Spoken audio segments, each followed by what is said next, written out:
దేవుని నామానికి మహిమ కలుగును గాక. మీ అందరికీ నా ప్రేమపూర్వక వందనాలు. అందరికీ వందనాలు. బాగున్నారా? కృపయు సమాధానం మీకు కలుగును గాక. పునరుత్థాన దీవెనలు ఆశీర్వాదాలు మీకు మీ బిడ్డలకు కలుగును గాక. మరి ఈ సాయంకాల ఈ సెషన్లో పరిశుద్ధాత్మ దేవుడు నీతో నాతో ఏం మాట్లాడబోతున్నారో అట్టి మాటలు ప్రభువే మనకు సహాయము చేయను గాక. హల్లెలూయా. నిర్గమకాండం 16వ అధ్యాయం 14వ వచనం ధ్యానించుకుందాం. పడిన ఆ మంచు ఇరిగిపోయిన తరువాత నూగు మంచు వలె సన్నని కణములు అరణ్యపు భూమి మీద కనపడెను. దేవునికి మహిమ కలుగునుగా. ఉదయకాల సెషన్లో దీని గురించి క్లుప్తంగా వివరించాను. అది లైవ్లో ఉంది, చూడవచ్చు. ఈ సాయంకాలం సెషన్లో 2 మాటలు మాట్లాడుకుందాం. పడిన ఆ మంచు ఇరిగిపోయింది. భూమి మీద పడిన మంచు ఇరిగిపోయిన తర్వాత నూగు మంచు వలె సన్నని కణములు అరణ్యపు భూమి మీద కనపడ్డాయి. దేవునికి మహిమ కలుగునుగా. ఒక లేయర్గా, ఒక పొరగా కనపడ్డాయి. ఆ మంచు అంటే ఇసుక రేణువులు అంతా కూడా ఎడారి ప్రాంతంలో ఇసుక రేణువులు ఆ మట్టి మీద అవి కురిచినప్పుడు ప్రత్యేకంగా అవి మాత్రం కనపడ్డాయి. ఇక భూమి కనపడకుండా భూమిని కమ్మేశాయి. మొత్తం అంతా కమ్మేసింది. ఎలాగంటే మంచుతో పాటు పడింది. దేవునికి మహిమ కలుగునుగా. హల్లెలూయా. ద్వితీయోపదేశ కాండం 33వ అధ్యాయము 13వ వచనం మనం ధ్యానించుకుందాం. ఈ మంచు గురించి మనం మాట్లాడుకుంటున్నాం కాబట్టి ఈ మంచు గురించి మాట్లాడుకున్నప్పుడు మంచు ఒక వ్యక్తి మీద ఉంటే ఆ వ్యక్తి ఎలా ఆశీర్వదించబడతాడో మనం 2 మాటలు ధ్యానించుకుందాం. యోసేపును గురించి ఇట్లా నేను ఆకాశ పరమార్థముల వలన మంచు వలన క్రింద కృంగి ఉన్న అగాధ జలముల వలన సూర్యుని వలన కలుగు ఫలముల్లోని శ్రేష్ఠ పదార్థముల వలన చంద్రుడు పుట్టించు శ్రేష్ఠ పదార్థముల వలన పురాతన పర్వతముల శ్రేష్ఠ పదార్థముల వలన నిత్య పర్వతముల శ్రేష్ఠ పదార్థముల వలన సంపూర్ణముగా ఫలించు భూమికి కలిగిన శ్రేష్ఠ పదార్థముల వలన యెహోవా అతని భూమిని దీవించును. హల్లెలూయా. చూడండి ప్రియులారా, ఒకని మీదకి ఆశీర్వాదం ఎవరైనా వస్తుంది. ఒకని మీదకి ఆశీర్వాదం ఎలా వస్తుందంటే ఎన్ని రకాలుగా వస్తుందో చూడండి. ఇక్కడ చెప్పిన ఎన్ని రకాలైన ఆశీర్వాదాలు వచ్చాయో చూడండి. యోసేపు తల మీదకి యోసేపుని గురించి ఇట్లా నేను అనుంది. యోసేపు గురించి యోసేపు తల మీదకి ఎన్ని ఆశీర్వాదాలు వచ్చాయో చూసారా. 1 ఆకాశం నుంచి వచ్చింది. 2 మంచు వలన వచ్చింది. 3 కింద ఉన్న అగాధ జలముల వల్ల వచ్చింది. 4 సూర్యుని వల్ల వచ్చింది. 5 చంద్రుడి వల్ల వచ్చింది. 6 పురాతన పర్వతములలో వచ్చింది. 7 నిత్య పర్వతములలో వచ్చింది. ఇవన్నీ కూడా సంపూర్ణముగా ఫలించు. 9వది భూమికి కలుగున శ్రేష్టమైన పదార్థముల వలన యెహోవా అతని భూమిని దీవించెను. హల్లెలూయా. 9 రకాల ఆశీర్వాదాలు వచ్చాయి. 9 రకాల ఆశీర్వాదాలతో దేవుడు యోసేపును దీవించాడు. దేవునికి మహిమ కలుగునుగా. 9 రకాల ఆశీర్వాదాలు వచ్చాయండి. యోసేపు మీదకి 9 రకాల ఆశీర్వాదాలు అతని మీదకి వచ్చాయి. అతని భూమి దీవించబడింది. యోసేపు నివసించు ఆ భూమి అంతా కూడా దీవించబడిందండి. ప్రియులారా, మరి మీరున్న ఆ భూమి దీవించబడుతుందా? మీ భూములు దీవించబడ్డాయా? మీరు గృహాలు కట్టుకున్న ఆ భూమి దీవించబడింది గృహమేనా? ఆలోచించాలి. మనము దీవించబడిన ఆ స్థలములో మన భూమి దీవించబడి ఉంటే మనం వర్ధిల్లుతాం. అది శపించబడిన భూమి కూడా ఉంది. భూమి దీవించబడిందే కాదు, శపించబడిన భూమి కూడా ఉంది. దేవునికి మహిమ కలుగును గాక. ఆ శపించబడిన భూమిలో ఎన్నడూ కూడా వర్ధిల్లలేం. దేవునికి మహిమ కలుగును గాక. ఎన్నడూ కూడా వర్ధిల్లలేం శపించబడిన భూమి అంటే.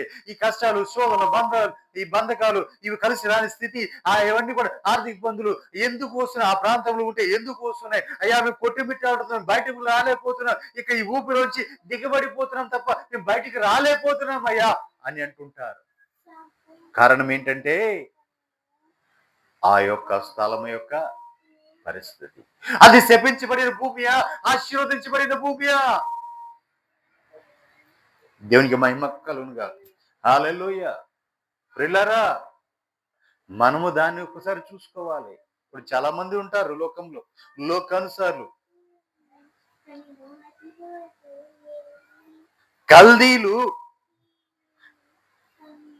కల్దీలు వారు శకునములు చూసేవారు. కల్దీలు శకునములు చూసేవారు. వారు ఏం చేసేవారంటే శకునములు చూసి, ఆ శకునములను చూసి వారు ఏం చేసేవారంటే వారు వెండ్లు కట్టుకుంటూ ఉండేవారు, వాళ్ళన్నీ చేసుకుంటూ ఉండారు. అంటే మనకు కూడా వాస్తు అంటూ ఉంటారు.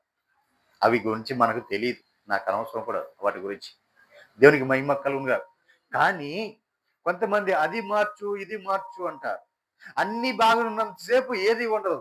ఏదైనా కొంచెం ఇంట్లో సమస్య వచ్చింది అనుకోండి, ఎవరినో ఒకరిని తీసుకొచ్చి చూడంగానే ఈ కిటికీ అటు ఉండాలి, ఆ కిటికీ ఇటు ఉండాలి, ఏముండదు, అలాగే ఉంటది. కానీ ఇది అటు అది ఇటు మార్చాలి అంటారు.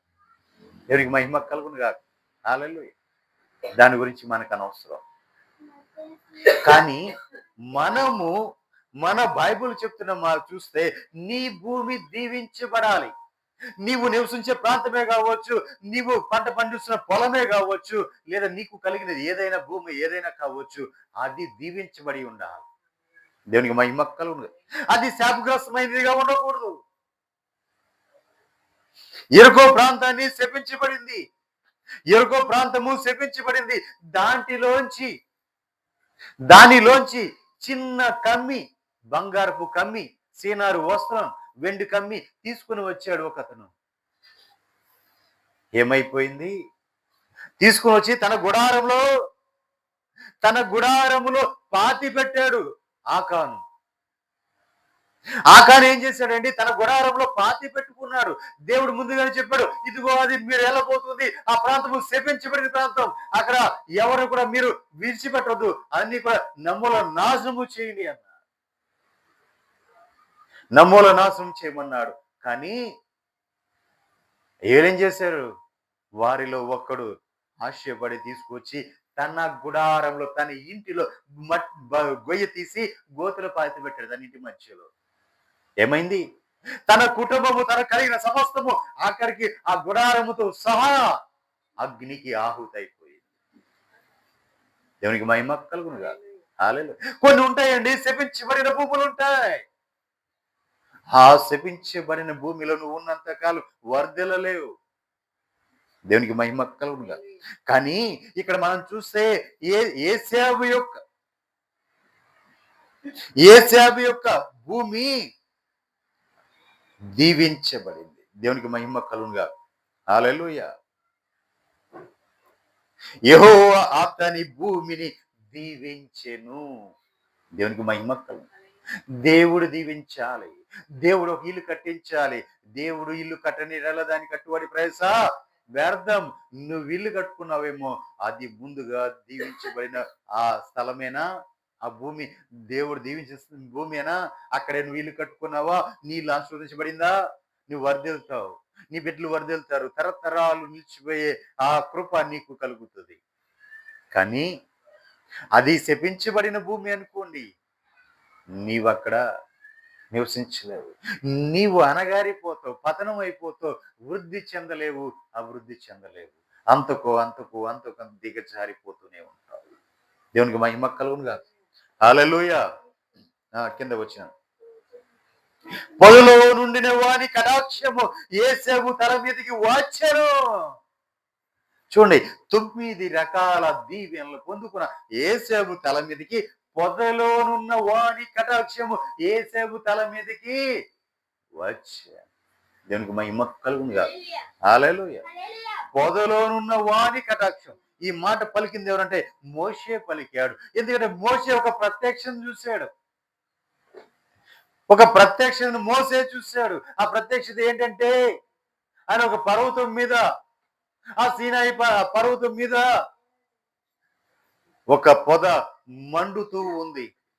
పొద మండుతుంది గాని అది చెట్టు లోపల చెట్టు ఆ పొద పచ్చగానే ఉంది, చుట్టూత మంట మండుతుంది. ఏంటి ఈ ఆశ్చర్యం, ఏంటి ఈ అద్భుతం అని చూడడానికి అక్కడికి వెళ్ళినప్పుడు ఆ పొదలోంచి దేవుడు దర్శించాడు మోషేని. ఆ పొదలోంచి దేవుడు మాట్లాడాడు మోషేతో. అందుకే ఆ పొదలోనున్న వాని కటాక్షము ఏశావు తల మీదకి వచ్చాను. దేవునికి మహిమ కలుగును గాక. హల్లెలూయా. అతని తల మీదకి ఆ పొదలో ఉన్న వాని కటాక్షం అంటే ప్రభు అయిన యేసు యొక్క కటాక్షము, ఆ క్రీస్తు కటాక్షము ఏశావు తల మీదకి వచ్చాను అని చెప్పాడు. ఎందుకంటే ఆ దర్శనాన్ని పొందుకున్నాడు కాబట్టి మోషే అలా చెప్పగలిగాడు. పొదలో మండుతున్న పొదను చూసిన మోషే ఆ పొదలోంచి దేవుడు మాట్లాడే కాబట్టి ఆ దేవుని కటాక్షము, పొదలో నుంచి నన్ను చూసిన దేవుడు ఆ కటాక్షము నేను ఇప్పుడు చూస్తుంటే ఏశావు తల మీద ఉంది అని చెప్పారు. దేవునికి మహిమ కలుగును గాక. హల్లెలూయా. నిజమే ప్రియులారా, తన సహోదరులలో ప్రఖ్యాతి నొందిన వాని నడినెత్తి మీద ఆ కటాక్షము. తన సహోదరులు 12, తన మొత్తము 12 మంది, తన సహోదరులు 12 మందిలో ఇతని మీదకి ఇతను 11వ వాడు. కానీ అందరికంటే కూడా 11 మంది కంటే కూడా ఇతని మీద ఇతని తల మీద ఆ కటాక్షాన్ని నేను చూశాను అని చెప్తున్నాడు. దేవునికి మహిమ కలుగును గాక. హల్లెలూయా. కీర్తన గ్రంథం 133వ కీర్తన 3వ వచనం.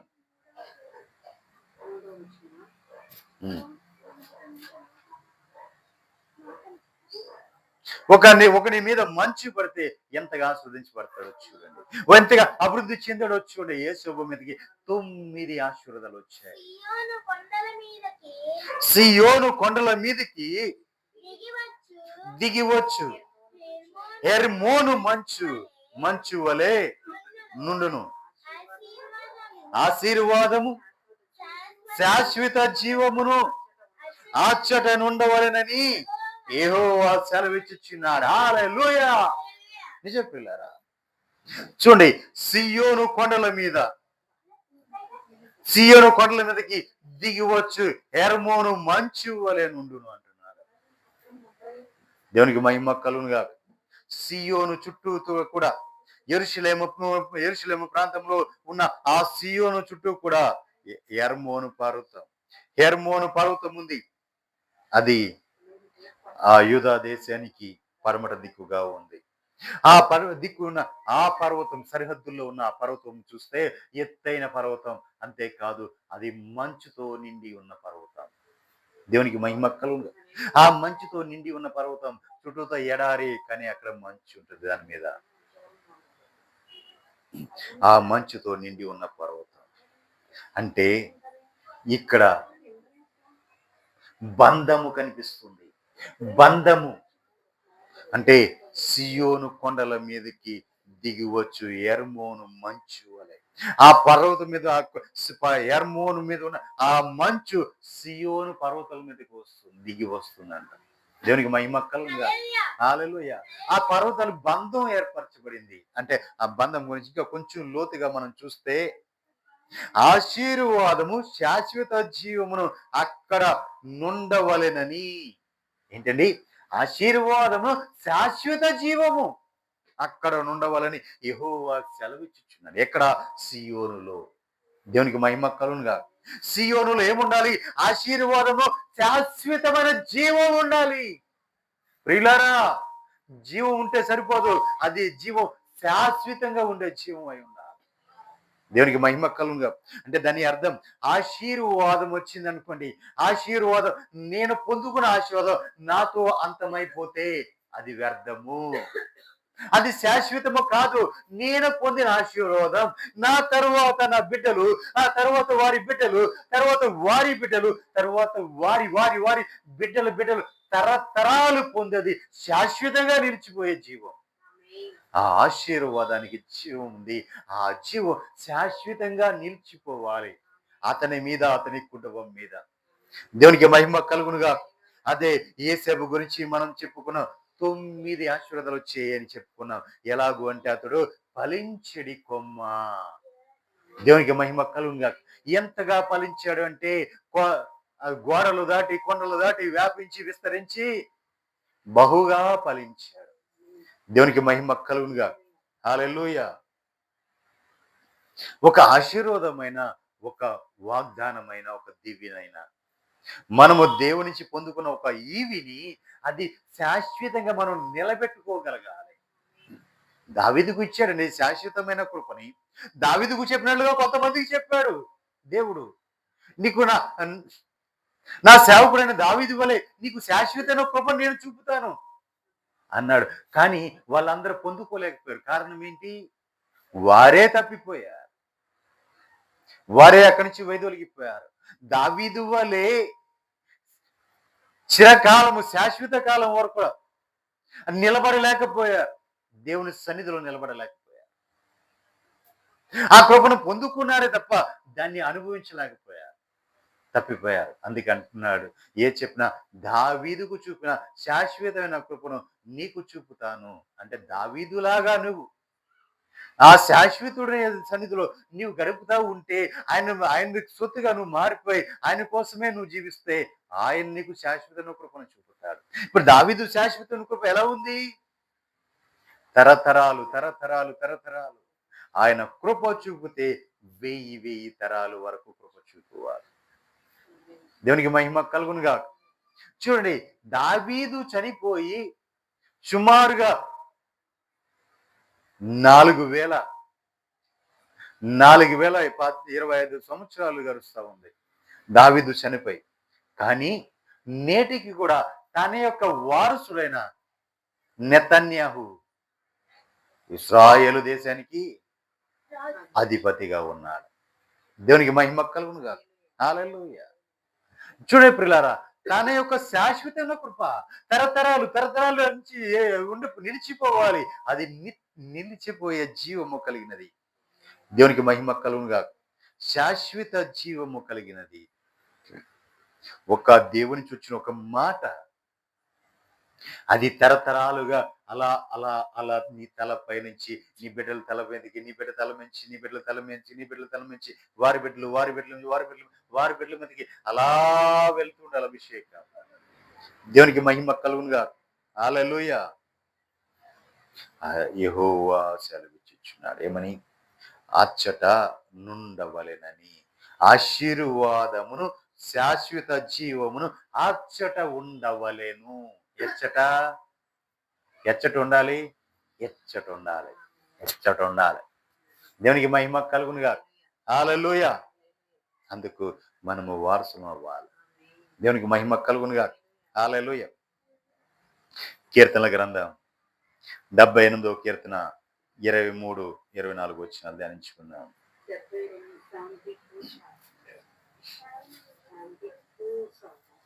78, 23, 24.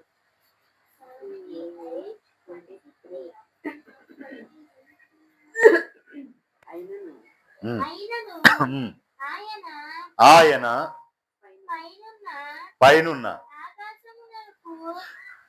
పైనున్న ఆకాశమునకు ఆజ్ఞాపించెను, అంతరిక్ష ద్వారములు తెరచెను. ఆహారమునకై ఆయన వారి మీద మన్నాను కురిపించెను. ఆకాశ ధాన్యము వారికి అనుగ్రహించెను. దేవునికి మహిమ కలుగునుగా. హల్లెలూయా. ఆహారమునకై ఆయన వారి మీద మన్నాను కురిపించాడు, ఆకాశ ధాన్యమును వారికి అనుగ్రహించాడు.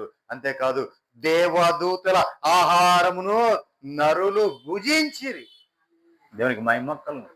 ఎవరు భుజించారండి ఆహారాన్ని? నరులు దేవదూతల యొక్క ఆహారాన్ని భుజించారు. దేవునికి మహిమ కలుగునుగా. హల్లెలూయా. మనం చదువుకున్న వాక్య భాగంలో మూల వాక్యంలో ఉంది. అది మంచు ఇరిగిపోయిన తర్వాత నురు నురుగు నూగు మంచు వలె సన్నని కణములు అరణ్యము భూమి మీద కనపడెను. దేవునికి మహిమ కలుగునుగాక. హల్లెలూయా. అది మంచు ఆరిపోయిన తర్వాత ఆ కణాలుగా కనపడినాయి. అవన్నీ కూడా ఎలా ఉన్నాయంటే కొత్తిమీర గింజల్లాగా ఉన్నాయి. కొత్తిమీర గింజలాగా తెల్లగా ఉన్నాయి. ఆ తెల్లగా ఉన్న వాటిని ఏరుకొని వచ్చి వాటితో ఆహారము చేసుకొని తిన్నారు. దేవునికి మహిమ కలుగునుగాక. అది ఏంటంటే దేవదూతలు తినే ఆహారం. దేవునికి మహిమ కలుగునుగాక. దేవదూతల ఆహారాన్ని నరులకు భుజింప చేశాడు దేవుడు. దేవునికి మహిమ కలుగునుగాక. హల్లెలూయా. దేవదూతలు తినే ఆహారాన్ని నరులకు భుజింప చేశాడు దేవుడు. దేవునికి మహిమ కలుగునుగాక. హల్లెలూయా.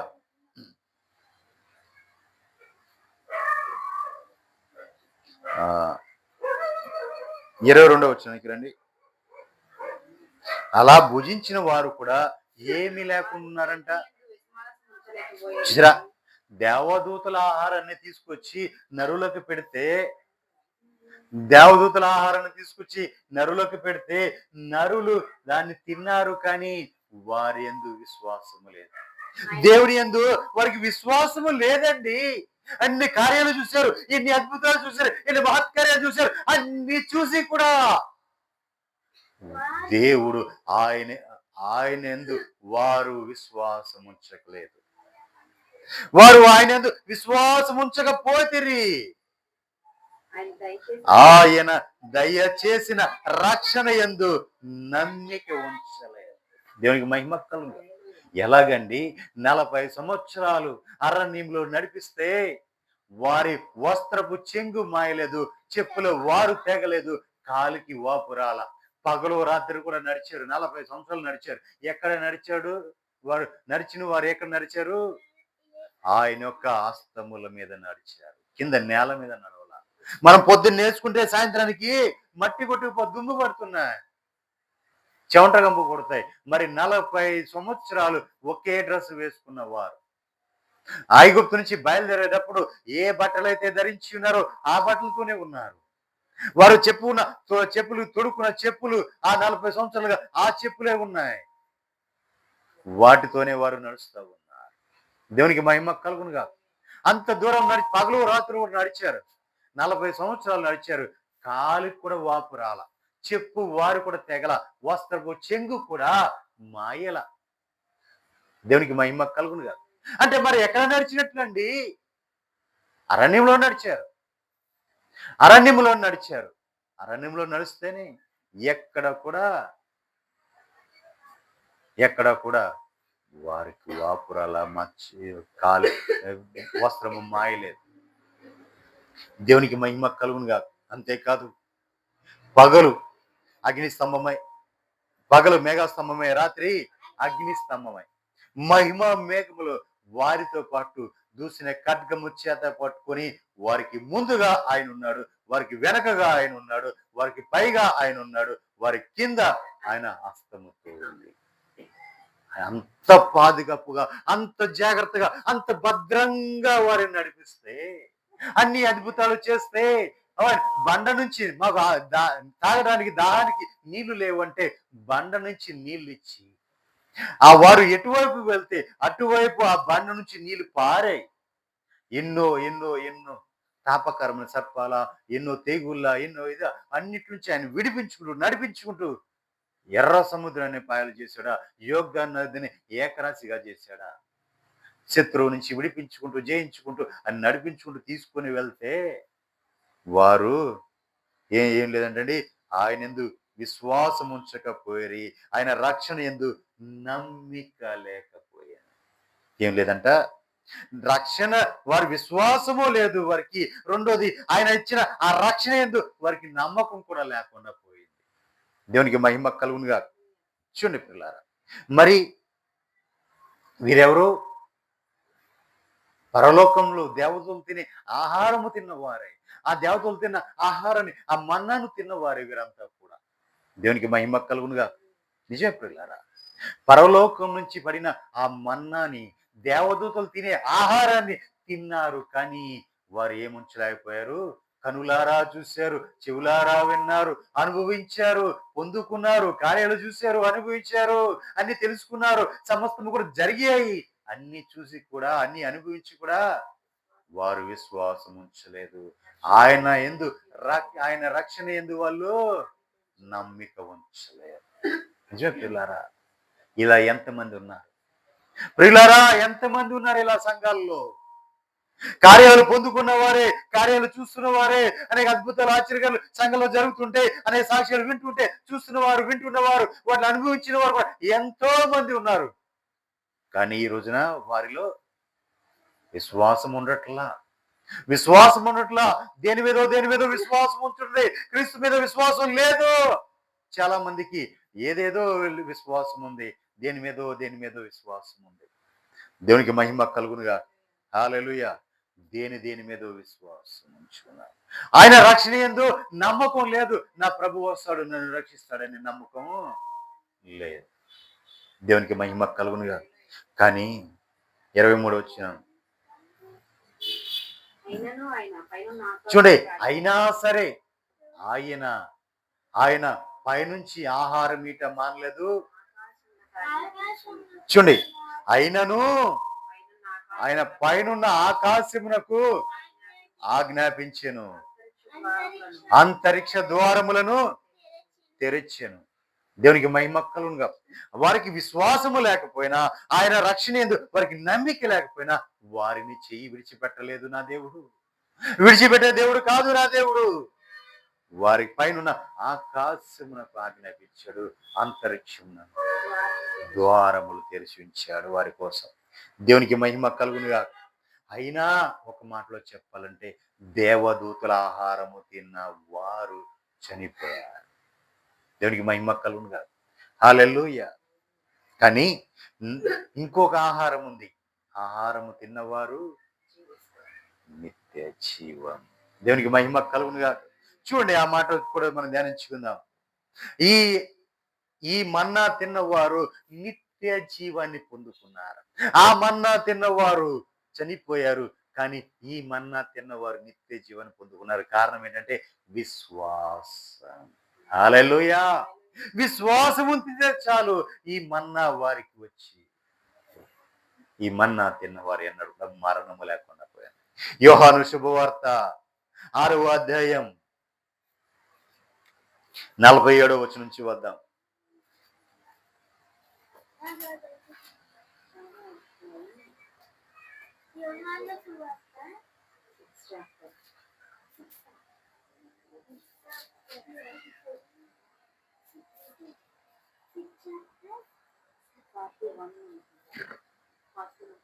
చదువుకుంటారండి. 47 అని చెప్పాను, మీ గొప్ప.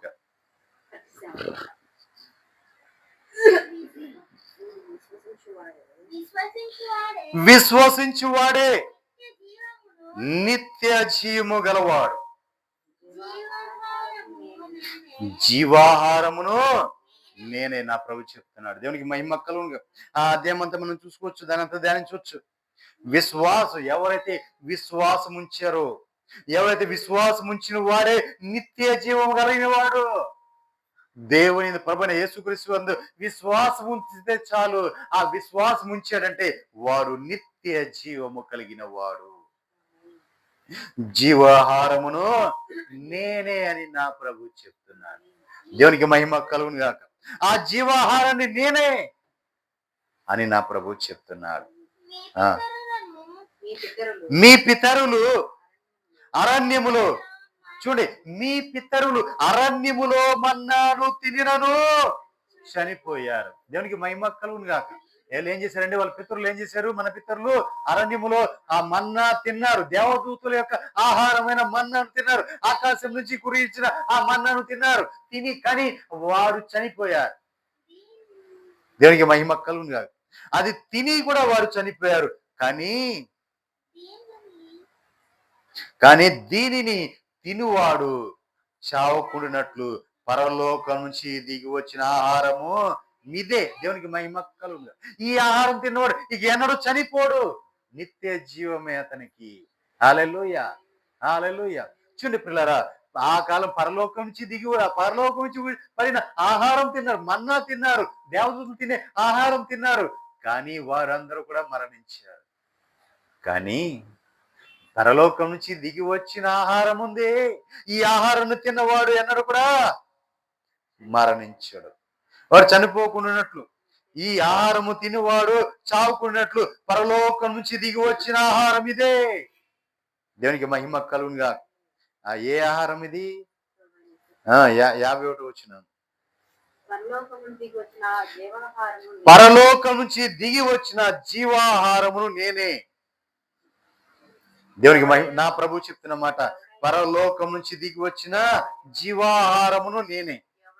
ఎవడైనను ఈ ఆహారము భుజించితే వాడెల్లప్పుడును జీవించును. హల్లెలూయా. చూడండి, ఈ ఆహారం ఎవరైనా తిన్నారనుకోండి, వాడు ఎల్లప్పుడూ కూడా జీవిస్తాడు. కానీ పరలోకం నుంచి దిగి వచ్చిన ఆ మన్నా ఉంది, అది మన్నా ఇప్పుడు జీవిస్తున్న ఆ మన్నను తిన్నవాడు జీవిస్తాడు. అంటే దాని అర్థం ఏంటంటే, వారు పరలోకం నుంచి కురిచిన ఆ మన్నను తిన్నారు కానీ, పితరులు తిన్నారు కానీ వారు జీవించలేదు. వారు జీవించకుండా చనిపోవడానికి కారణం ఏంటంటే, వారు విశ్వాసము లేదు, ఆయన మీద విశ్వాసం ఉంచలా. రెండోది, ఆయన రక్షణ యందు నమ్మిక ఉంచలేదు. కానీ మనం ఇక్కడ కొత్త నిబంధనలోకి మనం వచ్చేపాళ్ళకి ప్రభు అయిన యేసుక్రీస్తు వారి యందు మన విశ్వాసం ఉంచితే చాలు, మనము నిత్య జీవం పొందుకుంటాం, మనం జీవాన్ని పొందుకుంటాం, ఆహారాన్ని మనం భుజిస్తాం. ఎందుకంటే ఆయనే ఆహారం, జీవాహారమై ఉన్నాడు. దేవునికి మహిమ కలుగునుగా. హల్లెలూయా. పరలోకం నుండి దిగి వచ్చిన జీవాహారము నేనే. ఎవడైనాను ఈ ఆహారము భుజించితేనే వాడెల్లప్పుడును జీవించును. హల్లెలూయా. చూడండి, ఈ ఆహారం తిన్నవాడు ఎవరు కూడా ఎల్లప్పుడూ కూడా జీవిస్తూనే ఉంటాడు. హల్లెలూయా. మరియు నేనిచ్చు ఆహారము లోకమునకు జీవము కొరకైన నా శరీరమే అని మీతో నిశ్చయముగా చెప్పుచున్నాను. ఏంటండి? ఆయన ఇచ్చే ఆహారం ఏది? లోకమునకు ఆయన ఇచ్చే ఆహారం ఏదండి? ఆయన యొక్క శరీరమే. దేవునికి మహిమ కలుగునుగా. హల్లెలూయా. ఆయన యొక్క శరీరమే ఆయన ఇచ్చే ఆహారం, ఆ జీవాహారం ఆయన యొక్క శరీరమే. దేవునికి మహిమ కలుగునుగా. 53 వచనం, 53 నుంచి చదువుకుంటారండి. కావున యేసు ఇట్లా నేను, మీరు మనుష్య కుమారుని శరీరము తిని ఆయన రక్తము త్రాగితేనే తప్ప మీలో మీరు జీవము కలవారు కాలేరు. చూడండి, నా శరీరము తిని నా రక్తము త్రాగు వాడే నిత్య జీవము కలిగిన వాడు. దేవునికి మహిమ కలుగునుగా. అంత్య దినమున నేను వానిని లేపుదును. హల్లెలూయా. చూడండి పిల్లరా, రక్త మాంసాల్లో పాలు పొందుతున్నామంటే ఊరినే పొందుతున్నామా? లేదండి. ఎవరైతే ఆయన శరీరము తిని ఆయన రక్తము తాగుతారో వారు మాత్రమే నిత్య జీవము కలిగిన వారు. వారు మాత్రమే నిత్య జీవం కలిగిన వారు. అంత్య దినములలో వారిని నా ప్రభు లేపుతాడు. ప్రియులారా, అశ్రద్ధ చేయొద్దు. ఏదో ఒక రోజు, 2 రోజులు, 1 మాసము లేదా 2 మాసమని నువ్వు ఎన్ని నెలలుగా బల తీసుకోవట్లేదు? నువ్వు బలకి వెళ్తున్నావా? ప్రభు రక్త మాంసాలు పాలు పొందుతున్నావా? మరి పొందకపోతే మరి నీ పరిస్థితి ఏంటి? నువ్వు ఎత్తబడతావా? ఆయన వచ్చినప్పుడు అంత్య దినములలో ఆయన నిన్ను ఆయన సన్నిధికి తీసుకుని వెళ్ళటానికి మరి ఈ బంధము, నీకు బంధం ఉందా? తెగిపోయిందా? ఎవడైతే నా శరీరము తిని నా రక్తము తాగుతాడో వాడే నిత్య జీవము కలవాడు. దేవునికి మహిమ కలుగునుగా.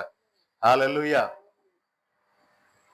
మరి అలాంటిది నీవు శ్రద్ధ చేసి ఏదైనా 1 మాసం మానేస్తున్నావేమో, ఎక్కడ దూరం అయిపోతున్నావు. ఈ లోపల ప్రభు వస్తే మరి నువ్వు ఎత్తబడతావా?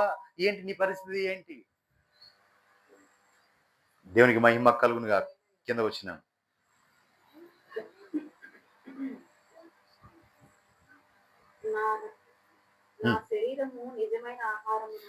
నా శరీరము నిజమైన ఆహారమును, నా రక్తము నిజమైన పానమునై ఉన్నాయి. నా శరీరము తిని నా రక్తము త్రాగువాడు నా యందును, నేను వాని యందును నిలిచి ఉంటాం. దేవునికి మహిమ కలుగును. ఊరికి ఆయన శరీర రక్త మాంసాలు ఊరికి ఇచ్చేస్తున్నారా? లేదండి, అది నిబంధన. ప్రభు మనతో చేసిన నిబంధన. ఆ నిబంధన ఆయన శరీరమును తిని ఆయన రక్తమును త్రాగువాడు అందు ప్రభు వాని యందు నివసిస్తాడు, వాడు ప్రభునందు నివసిస్తూ ఉంటాడు. దేవునికి మహిమ కలుగునుగా. హల్లెలూయా. ప్రభు వాని యందు, వాడు ప్రభు యందు నివసిస్తున్నాడు అనడానికి కారణం ఏంటంటే, అనడానికి సూచన ఏంటంటే, అనే ఆధారం ఏంటంటే, ఆయన రక్త మాంసాల్లో పాలు పంపులు పొందటమే. దేవునికి మహిమ కలుగునుగా. హల్లెలూయా. 57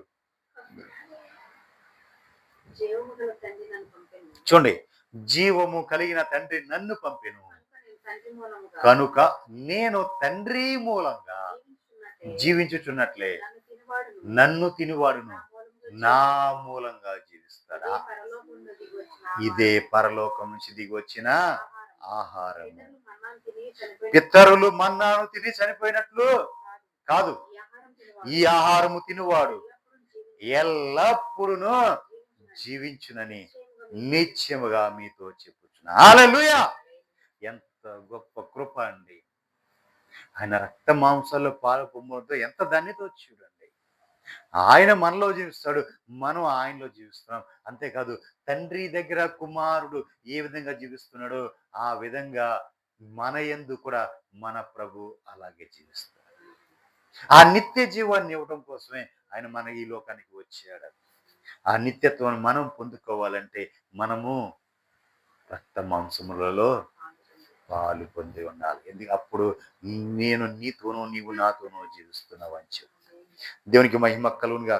పితరులు తిన్న పరలోక మన్నా తిన్నారు. పితరులు తిన్న మన్నా వారు తిని మరణించారు. కానీ ఈ ఆహారం ఉందే, ఇది కూడా పరలోకం నుంచి వచ్చిన ఆహారమే, అది కూడా పరలోకం నుంచి వచ్చిన ఆహారమే. కానీ అది పరలోకం నుంచి వచ్చిన ఆహారం తిని వారు మరణించారు. కానీ ఈ పరలోకం నుంచి వచ్చిన ఈ మన్నా, మరుగైన ఈ మన్నా ఆహారం మనం తిని నిత్య జీవాన్ని పొందుకుంటున్నాం. హల్లెలూయా. కాబట్టి ప్రియులారా, పడిన ఆ మంచు ఇరిగిపోయిన తరువాత నూగు మంచు వలె సన్నని కణములు అరణ్యపు భూమి మీద కనపడెను. దేవునికి మహిమ కలుగునుగా. హల్లెలూయా. కాబట్టి ఆ మంచు, ఆ మన్నా తిన్నవారు చనిపోయారు. కానీ అదే పరలోకం నుంచి వచ్చిన ఈ ఆహారమైన జీవాహారమైన ఈ మన్నాను తిన్నవారు నిత్య జీవాన్ని పొందుకున్నారు. దేవునికి మహిమ కలుగునుగా. కారణం ఏంటయ్యా అంటే ఒకటి వారు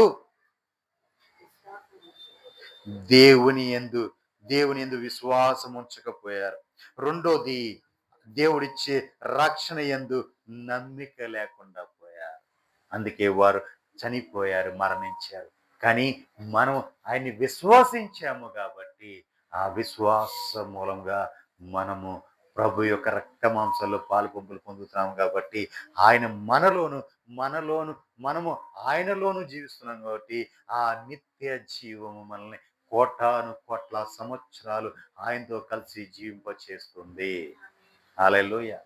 కాబట్టి ప్రియులారా, మరి మీరు గనక ఆయన నమ్మి విశ్వసించి ఆయన రక్తంలో కడగబడిన వారైతే ఎన్నడూ కూడా మీరు ఆయన రక్త మాంసాలు పాలు పంపులు పొందకుండా ఉండొద్దు. అలా పొందకుండా ఉంటే మీకు ఆయనకి ఎడబాటు వస్తుంది.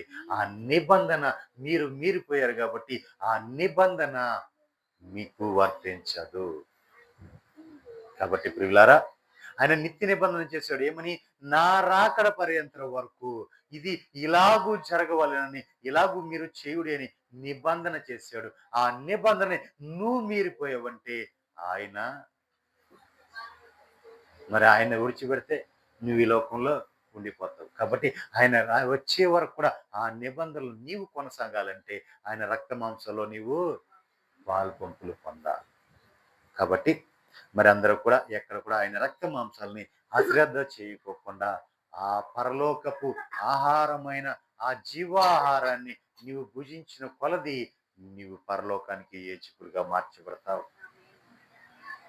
అట్టి కృప పరిశుద్ధాత్మ దేవుడు మనకు అనుగ్రహించును గాక.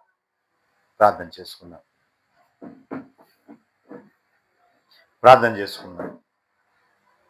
స్తోత్రం స్తోత్రం స్తోత్రం స్తోత్రం స్తోత్రం స్తోత్రం. దేవా మీకే వందనాలు వందనాలు వందనాలు. అదే వందనాలు, స్తోత్రాలు స్తోత్రాలు స్తోత్రాలు. నేను ఆపే అన్నాక మళ్ళీ వంట మళ్ళీ మాటలు అయ్యే నీ మాట